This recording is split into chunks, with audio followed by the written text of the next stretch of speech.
ചേട്ടാ എങ്ങനെ ഉണ്ടായിരുന്നു നമ്മുടെ വീരവണക്കം? വീരവണക്കം ഗംഭീരമായിരുന്നു.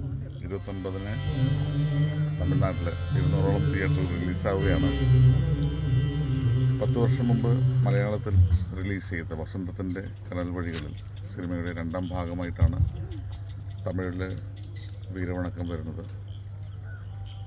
അതിന് വസന്തത്തിൻ്റെ കനൽ വഴികൾക്ക് ശേഷം അനിൽ ബി നാഗേന്ദ്രൻ സാറ് സംവിധാനം ചെയ്ത തീ എന്ന സിനിമയിലെ ഒരു സെൻട്രൽ ക്യാരക്ടർ ചെയ്തിരുന്നു.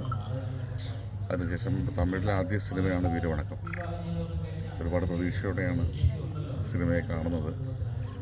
തമിഴിലെ റെഡ് ജയൻ്റാണ് സിനിമ ഡിസ്ട്രിബ്യൂട്ട് ചെയ്യുന്നത്. അതുകൊണ്ട് തന്നെ നല്ല ഒരു പ്രചരണവും നല്ല പ്രസൻസും തമിഴ് ഇൻഡസ്ട്രിയിൽ സിനിമയ്ക്കുണ്ടാകും.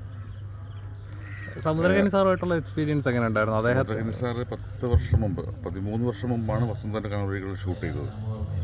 അന്ന് ഈ സഖാവ് പി കൃഷ്ണപിള്ളയുടെ ഉറ്റത്തോഴനായ സഖാവ് വാസു എന്ന കഥാപാത്രം അതൊരു ഫിക്ഷൻ ക്യാരക്ടറാണ്. യഥാർത്ഥത്തിൽ ചരിത്രത്തിൽ അങ്ങനെ ഒരു ക്യാരക്ടറില്ല. പി കൃഷ്ണപിള്ള ജീവിച്ചിരുന്ന കഥാപാത്രമാണ്. പക്ഷേ അതൊരു ഫിക്ഷനായിട്ട് ചെയ്തതാണ്. പക്ഷേ അങ്ങനെ ഒരുപാട് വാസുമാർ അന്ന് അക്കാലത്ത് 1940-കളിൽ കേരളത്തിൽ പാർട്ടിക്ക് വേണ്ടി ജീവനൊടുക്കിയിട്ടുണ്ട്. അപ്പോൾ ആദ്യ സിനിമയിൽ ഒരു പവർഫുൾ ക്യാരക്ടർ, അതും സമുദ്രകനി സാറിൻ്റെ കൂടെ ചെയ്യാൻ സാധിച്ചത് എന്തുകൊണ്ടും സിനിമയിലേക്കുള്ള ഒരു എൻട്രി വളരെ പവർഫുള്ളായിട്ട് അന്ന് തൊട്ട് ഇന്ന് വരെ കനിസാറായിട്ട് നല്ല ബന്ധം കീപ്പ് ചെയ്യാൻ സാധിച്ചിട്ടുണ്ട്. തമിഴിൽ നല്ലൊരു അവസരം വരുമ്പോൾ തരാം എന്ന് പറഞ്ഞ് 10 വർഷം കാത്തിരിക്കുകയാണ്. ഇടയ്ക്ക് വിളിക്കുമ്പോൾ ആയിട്ടില്ല, വരട്ടെ എന്ന് പറഞ്ഞു. അപ്പോൾ വീരവണക്കത്തിലൂടെയാണ് സമുദ്രകനി സാറിൻ്റെ കൂടെ തന്നെ തമിഴിലേക്ക് ഒരു എൻട്രി വരുന്നത്. എന്തുകൊണ്ടും സന്തോഷമുണ്ട്, ആവേശമുണ്ട്.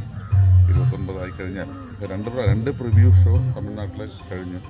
രണ്ടിലും സിനിമയെപ്പറ്റിയും എൻ്റെ ക്യാരക്ടറിനെ പറ്റിയിട്ടൊക്കെ ഒരു പവർഫുൾ ക്യാരക്ടർ ആയതുകൊണ്ട് തന്നെ അതിൽ ആക്ഷൻ സീക്വൻസും അതിൽ റൊമാൻസും ഒക്കെ ഒരു പുതിയ അഭിനേതാവെന്ന നിലയിൽ പെർഫോം ചെയ്യപ്പെടുന്നൊരു ക്യാരക്ടറായിരുന്നു. കഴിവിൻ്റെ പരമാവധി ചെയ്തിട്ടുണ്ട്.